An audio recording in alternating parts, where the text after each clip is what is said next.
Era uma vez um vilarejo muito sonolento, e para combater o tédio, os seus moradores viviam inventando jogos e apostas. Um dia, inventaram uma corrida de invenções. Os concorrentes deveriam fazer com que suas invenções corressem até o final de um campo e retornassem ao ponto de partida. Apenas três invenções foram inscritas: uma flecha mágica, uma palavra impensada e uma oportunidade de ouro. Várias pessoas vieram ver a corrida, uns apostavam na flecha, outros na palavra e outros na oportunidade. Quando a Dona Loucura deu o tiro de largada, o arqueiro lançou sua flecha mágica, uma mulher pronunciou uma palavra impensada e um homem deixou sua oportunidade de ouro escapar. As três saíram em disparada, todos acompanhavam a corrida atentamente. Porém, uma coisa engraçada aconteceu. Quando chegaram ao final do campo, elas não pararam nem fizeram a curva para retornar. Antes, enveredaram por outros campos e continuaram correndo em linha reta, para longe, muito longe. Depois de umas 6 horas, mais ou menos, quando alguns já até tinham desistido de esperar, surge o doutor Entendimento, que casualmente ia passando por ali.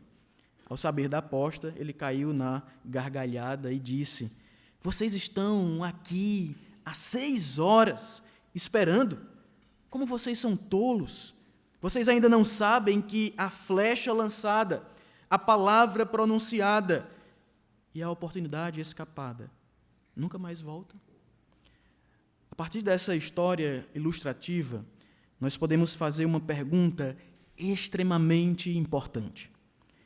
Porque muitas vezes você e eu fazemos escolhas tão tolas, ou até mesmo nós acreditamos em algo completamente sem sentido. Ou porque tantas vezes o meu comportamento desmente o que eu afirmo acreditar com as minhas palavras.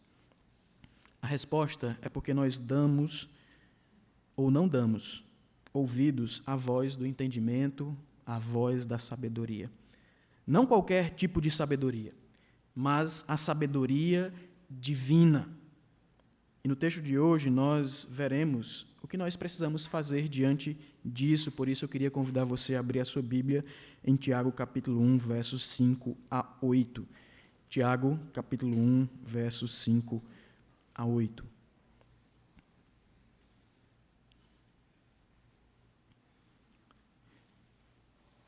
Tiago, capítulo 1, versos 5 a 8, diz o seguinte: "Se, porém, algum de vós necessita de sabedoria, peça a Deus, que a todos dá liberalmente, nada lhes impropera, e ser-lhe-á concedida. Peça, porém, com fé, em nada duvidando, pois o que duvida é semelhante à onda do mar, impelida e agitada pelo vento. Não suponha esse homem que alcançará do Senhor alguma coisa. Homem de ânimo dobre, inconstante em todos os seus caminhos." Senhor nosso Deus, em nome de Jesus, nós queremos agradecer pela Tua palavra que foi lida. Queremos pedir que o Espírito Santo nos ajude no entendimento e na aplicação da mesma. É isso que nós te suplicamos, em nome do nosso Senhor Jesus. Amém. Depois de incentivar os leitores a aceitarem as provações pelo potencial que elas têm de nos ensinar, de nos estimular ao crescimento espiritual, isso até o versículo 4, Tiago agora exorta os seus leitores a orarem, mas a orarem com uma fé inabalável pela sabedoria que Deus tem para oferecer para os seus filhos. Ele é gracioso, ele está atento e ele está ansioso para conceder essa sabedoria àqueles que o pedem. A maturidade espiritual, que é o objetivo das provações, ela só será alcançada quando a sabedoria de Deus, a sabedoria divina, estiver presente nas nossas vidas. E a sabedoria, ela pode ser obtida, se ela for pedida, se nós pedirmos a Deus. Agora, um pedido sincero, um pedido não corrompido, um pedido não duplo, mas um pedido claro e sincero diante de Deus, é o que nós percebemos aqui, inclusive. Em Provérbios, por exemplo, a sabedoria ela é personificada. E ela recebe um papel muito ativo na orientação da vida do povo de Deus. E, na mais famosa das passagens, diz que ela foi um instrumento usado por Deus para criar, inclusive, o mundo. Provérbios capítulo 8, verso 22 a 31. O que eu quero tentar traçar aqui é responder a essa seguinte pergunta. Qual a relação entre o nosso conhecimento teórico, aquilo que nós dizemos acreditar, nós afirmamos, com o nosso comportamento? Qual a conexão entre o nosso conhecimento doutrinário e a nossa expressão de prática desse conhecimento a partir do que nós fazemos, do nosso comportamento diário? E a resposta, o que liga essas duas coisas, é a sabedoria do alto. É através da sabedoria de Deus que nós iremos conectar aquilo que nós conhecemos teoricamente com aquilo que nós fazemos na prática. Não há outro meio de juntar essas duas áreas da nossa vida. E o meu propósito é muito simples com vocês hoje à noite, é que, de fato, cada um de nós compreendamos a importância de pedir por sabedoria a Deus para relacionar o nosso conhecimento com a nossa vida prática. A primeira observação que nós fazemos aí no texto é no versículo 5 de Tiago, capítulo 1, e nós podemos perceber a necessidade inevitável de se obter sabedoria. A necessidade inevitável de se obter sabedoria. Se, porém, algum de vós carece de sabedoria, peça a Deus, que a todos dá, liberalmente nada lhes impropera, e ser-lhe-á concedida. O fato aqui é que todos, absolutamente todos, têm falta de sabedoria. De certa maneira, todos nós carecemos da sabedoria divina. O que Tiago diz aqui não é uma dúvida se alguns têm, outros não têm. Não, todos carecem de sabedoria. É uma afirmação positiva de Tiago. A ideia é que, de fato, nós necessitamos da sabedoria divina, da sabedoria do alto. É algo que todos nós precisamos perseguir constantemente em nossas vidas. Outra questão é que todos precisam pedir constantemente e urgentemente por essa sabedoria. É algo urgente, premente em nossas vidas. No Antigo Testamento, nós encontramos um exemplo de alguém que pediu a Deus exatamente aquilo que o Senhor queria que ele pedisse. Lá em 1 Reis, capítulo 3, verso 3 a 15, é descrito que um jovem chamado Salomão tinha diante de Deus a tarefa de pedir-lhe algo, e lhe seria concedido. E Deus, de fato, lhe concedeu, porque aquela oração era o que Deus desejava que ele pedisse. Ele pediu sabedoria. A exortação de Tiago aos seus leitores para que peçam também sabedoria ecoa os ensinamentos do Antigo Testamento. O Senhor dá sabedoria, diz Provérbios capítulo 2, verso 6, e também mostra a importância durante todo o livro de Provérbios de se obter essa sabedoria que vem de Deus, que vem do alto. A sabedoria é o meio pelo qual os servos piedosos eles podem discernir e podem realizar a vontade de Deus, segundo o próprio livro de Provérbios. E ainda segundo Provérbios, a sabedoria manterá a pessoa longe da imoralidade, vai capacitar o servo a ser aceitável ao seu Senhor. Portanto, encontrar sabedoria, afirma o livro de Provérbios, significa encontrar a vida, significa receber o favor de Deus. Provérbios capítulo 8, verso 35. Mas Deus a todos concede da sua sabedoria, a todos que a buscam. Além do Antigo Testamento, Tiago, sem dúvida, também é influenciado nesse versículo por outra tradição, uma bem mais próxima dele, a do ensino do nosso Senhor Jesus Cristo, irmão do próprio Tiago. Tiago demonstra um conhecimento próximo dos ensinamentos de Jesus em toda a sua carta. Portanto, é mais do que provável que houve aqui uma combinação tanto do Antigo Testamento como das palavras que Tiago ouviu do próprio Senhor Jesus, o irmão de Jesus, ou ouviu dos outros discípulos que estavam mais próximos de Jesus durante o seu ministério. Por exemplo, em Mateus capítulo 7, verso 7, é dito que nós devemos pedir e Deus assim nos dará. Pedi e dar-se-vos-á. Ou seja, no verso 5 aqui, Tiago diz: peça a Deus que a todos dá liberalmente, nada lhes impropera, e ser-lhe-á concedida. Isso é um eco muito intencional da frase de Jesus: pedi e dar-se-vos-á.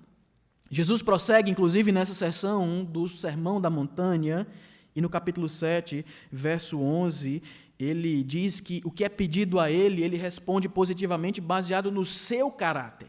É o seu caráter que dá fundamento, base para a resposta positiva ao pedido dos seus filhos. Ele diz: ora, os pais dão boas coisas aos seus filhos que lhes pedem. Quanto mais o vosso Pai, que estás nos céus, dará boas coisas aos que lhe pedirem. Tiago segue o mesmo padrão. Deus nos dá sabedoria quando nós a pedimos a Ele.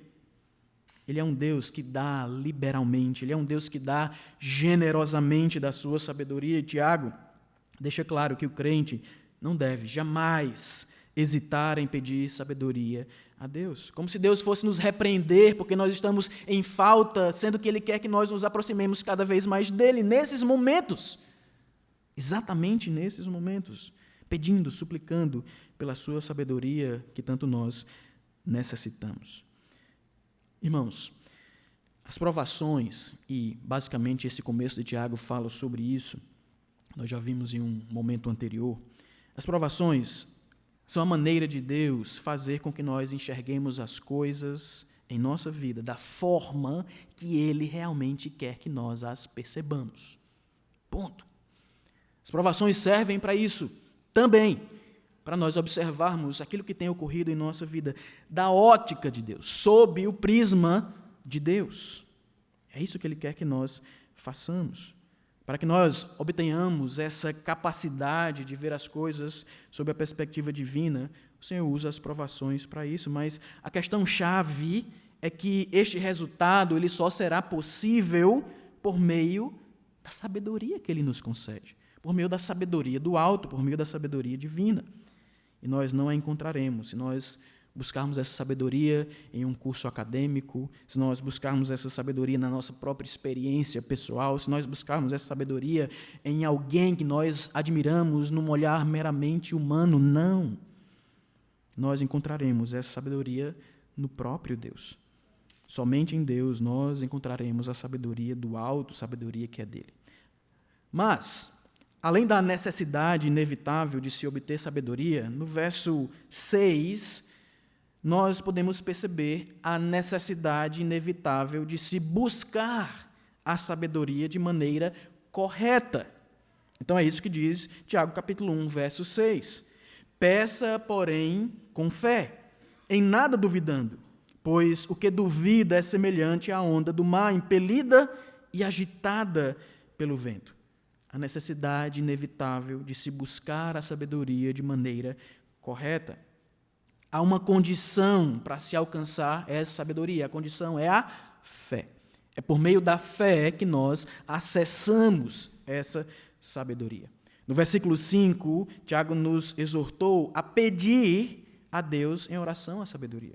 Mas agora ele deixa claro que nós devemos pedir com a atitude correta. Não é de qualquer maneira, mas com atitude correta. Especificamente, Tiago nos exorta aqui a crer e não duvidar quando nos aproximamos de Deus em oração. Tiago se refere à fé, à crença. E ele se refere à fé e à crença nessa epístola 14 vezes. É um tema importante para Tiago.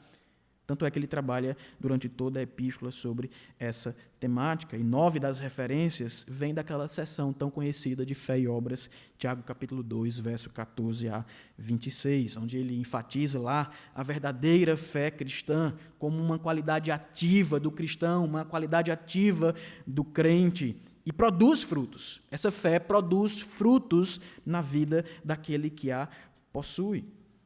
E essa fé também é contada para essas pessoas para o dia que elas irão se encontrar com o seu Criador, quando Ele as julgar. Mas a natureza ativa da fé em Tiago não se limita apenas a essa seção que eu citei, capítulo 2, verso 14 a 26. Por exemplo, Tiago, capítulo 2, verso 1, insiste que a fé em Cristo é inconsistente com um tipo de favoritismo dentro da comunidade dos fiéis, onde umas pessoas elas favorecem outras por conta da condição social dela. Isso não deve fazer parte da vida dos fiéis. E tanto nesse versículo quanto em Tiago, capítulo 5, verso 15, ele faz com que a resposta de Deus a essa oração dependa da nossa fé. Nós precisamos ter fé naquilo que nós estamos pedindo a esse Deus. Tiago está novamente refletindo o ensinamento de Jesus aqui, que em resposta ao espanto de alguns discípulos com o murchar de uma figueira, Jesus disse: em verdade vos digo que se tiverdes fé e não duvidardes, não só podereis fazer o que foi feito à figueira, mas também podereis dizer a este monte: vai, lança-te ao mar, e assim será feito. Se vocês crerem, receberão tudo o que pedirem em oração. Mateus capítulo 21, verso 21 e 22.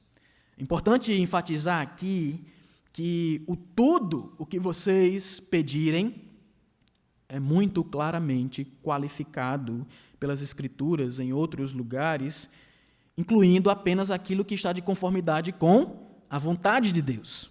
Claro, com o desejo de Deus. E Deus deseja nos dar sabedoria, Deus deseja nos conceder da sua sabedoria.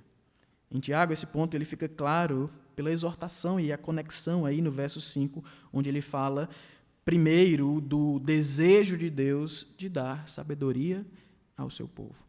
Nós buscamos, nós pedimos que Deus nos dê sabedoria, porque Ele nos prometeu dar.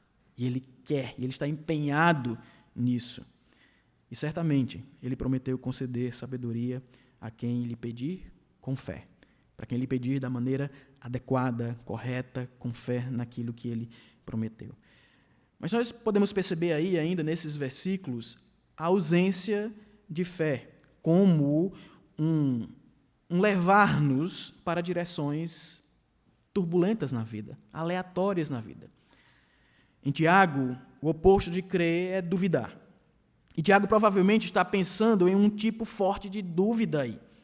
A pessoa inconstante, uma divisão básica dentro dessa pessoa que gera vacilação, que gera inconstância em relação a Deus, a sua atitude em relação a Deus. Inclusive, Paulo, ele usa essa mesma palavra para descrever a fé de Abraão. Paulo diz que Abraão não vacilou por incredulidade diante da promessa de Deus. Romanos capítulo 4, verso 20. E Paulo, é claro, ele está bem ciente de que Abraão duvidou de Deus. Pelo menos naquela promessa que Deus fez dele ter um filho. Ele duvidou com risos. Isso está lá em Gênesis capítulo 17, verso 15 a 18. O argumento de Paulo não é que Abraão nunca teve dúvidas sobre as promessas de Deus. Não é essa a ideia. Mas que Abraão, ao longo de muitos anos, demonstrou uma consistência em sua fé em Deus. E Tiago aqui não está dizendo ou afirmando que as orações nunca serão respondidas quando houver algum grau de dúvida em nosso coração. Porque isso é impossível. Isso é impossível. Algum grau de dúvida é inevitável em nosso atual estado de fraqueza. Nós estamos em um mundo caído, nosso corpo está caído, nós enfrentamos as consequências da queda, e isso também afeta nesse ponto em específico também. Não é esse o ponto. Em vez disso, ele quer que entendamos que Deus nos responde somente quando a nossa vida reflete uma consistência básica de propósito, uma consistência de intenção, uma integridade espiritual. Ao longo do tempo, nós temos nos comprometido com Deus. E esse comprometimento, ele é perceptivelmente ascendente, nós estamos crescendo nesse comprometimento com o Senhor. A dúvida falada por Tiago é a dúvida que expressa a ideia de que ainda queremos permanecer na nossa própria sabedoria. É a nossa própria sabedoria, uma sabedoria meramente humana, que nos torna inconsistente, que nos torna inconstantes e passíveis de sermos conduzidos para todas as direções, de maneira aleatória, sem um destino certo na nossa vida. Esta, de fato, é a dúvida da insegurança. A insegurança que nos faz vacilantes diante de Deus e das suas promessas. E Tiago nos ensina que a certeza só vem por meio da fé, o oposto disso. E a fé é a marca daquele que anda mediante a sabedoria de Deus. Por fim, além da necessidade inevitável de se obter a sabedoria e da necessidade inevitável de se buscar essa sabedoria de maneira correta, nós encontramos aí no verso 7 e 8 a realidade inevitável de não encontrar sabedoria se ela for buscada de maneira incorreta. Esse é um fato. Nós não a encontraremos se buscarmos de maneira incorreta. Não suponha esse homem que alcançará do Senhor alguma coisa. Homem de ânimo dobre, inconstante em todos os seus caminhos. Nós temos aí a certeza de não receber essa sabedoria. Esses cristãos não devem esperar nada do Senhor, uma vez que confiam nele pouquíssimo, talvez quase nada. Não pensem que receberão nada, uma vez que essas pessoas dependem da sorte, do acaso, do aleatório, quase que igual, que dependem de Deus. Elas não podem esperar que Deus as recompensará nessa indecisão, dando ouvidos aos pedidos dessas pessoas. Deus pode dar dons perfeitos e bons, como ele diz mesmo aí em Tiago capítulo 1, verso 17, mas os dá àqueles que estão concentrados em Deus. E lhe pedem por isso, e lhe pedem da maneira adequada, correta, crendo que Deus pode fazer e quer fazer. Aqueles que deixam Deus de fora da sua vida grande parte do tempo, nunca deveriam esperar muito de Deus. Eles esperam que as coisas funcionem para eles sem recorrerem a Deus. Trabalhando na vida deles, isso não vai acontecer. Se não querem nada dele, não obterão nada dele. Como Tiago falou em 4, verso 2, nada tendes porque não pedis. E essas pessoas, elas são pessoas de duas almas, de duplo espírito, de mente dividida, como Tiago diz aí. A razão pela qual Deus nada lhes dará é que elas têm essa mente dividida em tudo o que fazem, diz o verso 8. E essa frase, ela funciona meio como um resumo de toda essa sessão. Essa frase funciona, irmão Éder, por favor, pode subir aqui, Éder? Ela funciona como um resumo de toda essa sessão aí, essa frase, ela resume isso. Eles têm mente dividida e a oração é para que ele seja eficaz, para que ele envolva toda a sua vida, toda a sua mente, por completo, diante de Deus. A nossa autossuficiência, irmãos, é uma negação explícita de Deus. A nossa autossuficiência afasta a oração. A ausência da oração em nossa vida é uma declaração de que nós somos independentes de Deus. Mas o que Deus deseja de nós é exatamente o oposto, é que nós dependamos dele. E Tiago aqui está se referindo a uma falta de cuidado em considerar Deus e o seu lugar na vida dessa pessoa. Não é a dúvida como incerteza meramente, mas uma recusa deliberada, consciente, de não confiar em Deus na sua vida. Uma abordagem sem fé da vida. E o resultado prático disso é uma pessoa inquieta, é uma pessoa sem âncora, é uma pessoa sem alicerces estáveis que possam proporcionar para ela segurança quanto ao futuro. Quando Tiago diz, em tudo o que fazem, ou em todos os seus caminhos, é na realidade ainda mais amplo, em todos os seus modos, referindo-se a todas as áreas da nossa vida, qualquer área da nossa vida. A instabilidade completa causada por essa mente que é dividida é um estilo de vida ensimesmado, egocêntrico. Não é essa a proposta de Deus para nós, caminhando na sabedoria. O ar voltou exatamente na hora das aplicações para você prestar bastante atenção. Nós vamos ter agora um momento de lições práticas a partir desse texto. Eu queria que você focasse um pouco aqui ainda mais do que você está focado. E Deus providenciou novamente um clima agradável do ar para você conseguir fazer isso. Então, que lições práticas nós podemos tirar desse pequeno trecho aqui de Tiago, capítulo 1? Eu separei algumas aqui para nós. A primeira é que as provações explicitam os nossos reais valores. Preste bem atenção. As provações vão explicitar, vão externalizar os nossos reais valores. Não vai criar nenhum valor no seu e no meu coração, vai apenas mostrar o que já estava lá. Muitas vezes, as provações aparecem para provar que o nosso conhecimento ele está divorciado do nosso comportamento prático. Várias vezes nós citamos as nossas confissões de fé, os nossos distintivos doutrinários, mas não praticamos nenhuma palavra ou muito pouco do que nós proferimos com as nossas bocas no momento da provação.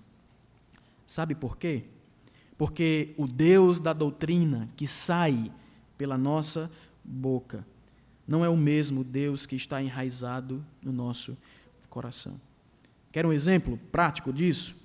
Quando nós somos reprovados em uma prova, depois de muita dedicação, passamos horas a fio, estudando, nos preparando para fazer aquele exame, aquela prova. Nós falamos aos quatro ventos que somos adeptos da doutrina da soberania de Deus, da providência de Deus. Na verdade, eu realmente demonstro que creio em uma situação como essa, onde eu não consigo alcançar aquilo que eu tanto almejava, com indignação, com revolta, mostrando que eu não creio nessa doutrina de fato. Na verdade, eu creio que as coisas deveriam acontecer do meu jeito, da maneira que eu planejei, no momento que eu planejei, da maneira que eu queria que acontecesse. O meu desejo mais profundo é que eu possa controlar toda a minha vida, todas as circunstâncias, e quando algo foge do controle meu, então eu mesmo me descontrolo, eu me revolto, eu fico indignado. Isso é uma demonstração prática de que nós não cremos na doutrina da soberania, da providência de Deus. Apesar de falarmos de maneira intelectual, verbal, mas não é uma demonstração prática. Você entende isso? Sabe o que é que falta aqui? Conectar, ligar conhecimento doutrinário com a expressão prática. E um coração verdadeiramente transformado, que deseja intensamente, que busca constantemente andar na sabedoria de Deus e não na sua própria sabedoria, é que poderá enveredar e encarar essas situações da maneira que Deus espera que nós as encaremos.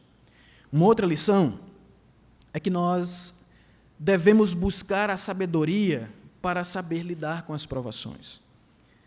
Somente por meio da sabedoria do alto nós saberemos lidar com a reprovação no vestibular, com a reprovação no concurso público, com a separação dos nossos pais, do nosso cônjuge, com uma doença grave ou um acidente grave que nos impossibilita de nos locomovermos com liberdade como nós anteriormente fazíamos, que nos deixam órfãos, nos deixam sem filhos, nos deixam sem cônjuges, ou ainda com um relacionamento amoroso que não é correspondido, com um emprego dos sonhos que nunca chega, com a tão esperada liberdade da autoridade dos pais ou da responsabilidade para com os filhos quando eles crescerem. A segunda e única opção, além dessa, é encararmos cada uma dessas situações por meio da nossa própria sabedoria, e isso não será nada bom. Não será nada bom. Entenda isso. Sempre responderemos por meio da primeira ou da segunda opção, ou via sabedoria divina, ou via sabedoria humana. Não há uma terceira opção, não existe essa opção. A pergunta é: temos buscado essa sabedoria do alto que liga o que eu conheço, doutrinariamente falando, intelectualmente falando, teoricamente falando, ao meu comportamento prático? De tal maneira que o meu conhecimento bíblico, o meu conhecimento teológico, ele é encarnado na minha vida, ele sai da minha mente e ele passa para as minhas mãos, para a minha fala, para os meus olhos, para como eu me relaciono com as pessoas ao meu redor. É isso que nós devemos perguntar. Terceira lição, não esmorece. Fica comigo. Terceira lição, a necessidade de definir a sabedoria como algo primário em nossa vida. O capítulo 28 de Jó é espetacular. Se você puder dar uma lida depois, faça isso. Um exercício muito proveitoso sobre esse tema da sabedoria. E nós precisamos definir como algo primário em nossa vida a busca constante e incessante pela sabedoria. Eu sei que nós temos muitos sonhos, dos mais novos aos mais velhos. Uns mais, outros menos. Isso não é errado. Não é errado sonhar. Mas, pense um pouco comigo. Onde Deus se encaixa em nossos sonhos? Perceba que essa pergunta já é equivocada. Porque, na verdade, deveríamos perguntar onde os meus sonhos se encaixam na vontade de Deus. Onde os meus sonhos se encaixam nos planos de Deus. Na sua vontade. Tenha sonhos, mas defina como meta principal de sua vida alcançar a sabedoria do alto. Não permita que você seja o próprio administrador da sua empresa em último lugar. Não permita que você seja o filtro de estabelecimento da justiça no seu escritório de advocacia. Não permita que você seja a esperança final dos pacientes no seu consultório médico. Não permita que o seu projeto de engenharia seja encarado como plenamente seguro, de tão bem planejado e executado que ele foi, tirando o foco do grande arquiteto e construtor do universo. Não faça da sua sala de aula a chave para transformar o mundo, esquecendo que a maior necessidade do aluno pecador é a sua reconciliação com o divino mestre. Todas essas realidades citadas e inúmeras outras têm uma realidade maior por trás delas. A administração, a justiça, a saúde, a matemática, a física, a educação, a estética, etc. Nós poderíamos ir mais e mais e mais. Todas elas têm uma razão de ser. E a razão de ser delas é Deus. É Deus a razão de ser. Nós precisamos do conhecimento a respeito disso, mas também da prática desse conhecimento. E o que vai unir essas duas esferas é a sabedoria do alto. Por isso, a necessidade de defini-la como algo primário em nossa vida. Quarta lição, se você ainda não se perdeu. Saiba da possibilidade de se recusar à sabedoria divina. Deus revela a sua sabedoria na sua palavra, na revelação proposicional, na revelação especial dele, na Bíblia Sagrada, e constantemente nós estamos recusando essa sabedoria. Recusando porque nós não nos importamos com o acesso a ela, ou recusando porque nós temos acesso a ela e nós não colocamos ela em prática no nosso dia a dia. São recusas que nós fazemos da revelação de Deus, da sua sabedoria revelada. Mas tenha certeza de que Deus dará a sua sabedoria a todos que a buscarem com todo o seu coração. Faça disso o seu alvo de vida. Faça disso o seu plano maior, a sua meta maior e principal. Peça e busque. E você receberá essa sabedoria do Senhor. Mas também, a sabedoria só será completa quando nós chegarmos lá no final. Lá no final da nossa caminhada, lá no final da nossa jornada. Essa busca pela sabedoria é uma caminhada longa, mas muito proveitosa. É saboroso perceber que Deus tem nos concedido da sua sabedoria. E mais do que isso, Ele quer Ele se deleita, Ele se alegra em conceder-nos a sua sabedoria. E por último, Jesus é a plenitude da sabedoria. Paulo diz em Colossenses capítulo 2, verso 3, que de fato Jesus Cristo é a plenitude de toda a sabedoria. Toda a sabedoria está nele. Sendo assim, clamar por sabedoria é o mesmo que clamar por mais de Jesus em nossas vidas.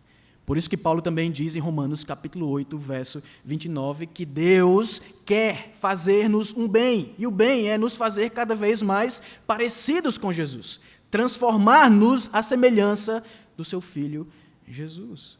Isso é buscar sabedoria, é buscar assemelhar-se mais a Jesus, naquilo que nós pensamos, naquilo que nós desejamos, nas metas que nós colocamos para a nossa vida, nas nossas ações, nas nossas palavras, naquilo que está diante dos nossos olhos. Jesus é a plenitude da sabedoria. Busque por Jesus. Se nós não temos buscado por Jesus, nós não estamos buscando a sabedoria do alto. Se você ainda não tem um relacionamento espiritual com Jesus, unido a Ele, você não pode desfrutar, inclusive, dessa sabedoria. Jesus é a chave, é o elo, é o ponto central de toda essa questão. Nós não podemos deixá-lo de escanteio, de banda, não. O Senhor Jesus é a plenitude da sabedoria, é nele que nós encontramos toda a sabedoria de Deus, é nele que nós devemos buscar, é por ele que nós devemos buscar. Lembra daquela corrida que eu mencionei lá no início? Duas coisas deveriam ter chamado a nossa atenção. Não sei se chamou. Talvez você nunca tenha ouvido aquela história. Mas, primeiro, que a dona Loucura, você deve lembrar, havia dado largada àquela corrida. O que nos faz pensar, inferir que a dona Loucura, ou de maneira geral, a loucura fazia parte da vida daquelas pessoas. Ela estava caminhando por ali. Ela fazia parte da vida, do cotidiano daquelas pessoas. Logo começou a disputa e ela estava lá para dar o tiro de largada. Segundo ponto que nós deveríamos ter notado é que o Senhor Entendimento, ele estava passando pela cidade casualmente. Casualmente, aquele Senhor chamado de Entendimento passava por ali. Mais uma vez, nós podemos inferir que o entendimento não fazia parte da vida daquelas pessoas. Ou seja, onde não há o entendimento, o que haverá será a loucura. Onde não há sabedoria divina, o que haverá será a sabedoria humana, terrena e demoníaca, como o próprio Tiago, ele qualifica essa sabedoria de baixo, essa sabedoria humana. Orar de maneira consistente e com um nítido senso de urgência pela sabedoria do alto é algo que nós não podemos nos furtar de fazer. Não podemos deixar de fazer se nós queremos que o nosso comportamento diário seja condizente com o nosso conhecimento teórico acerca de Deus.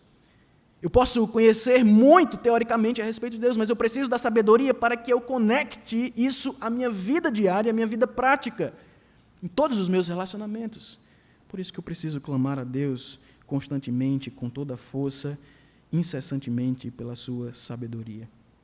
Realizar a vontade de Deus em nossas vidas requer, inevitavelmente, a sabedoria do alto. Vamos orar. Senhor nosso Deus, obrigado pela Tua palavra, queremos agradecer por essa porção da Escritura e pedir ao Senhor que nos ajude a colocá-la em prática na nossa vida.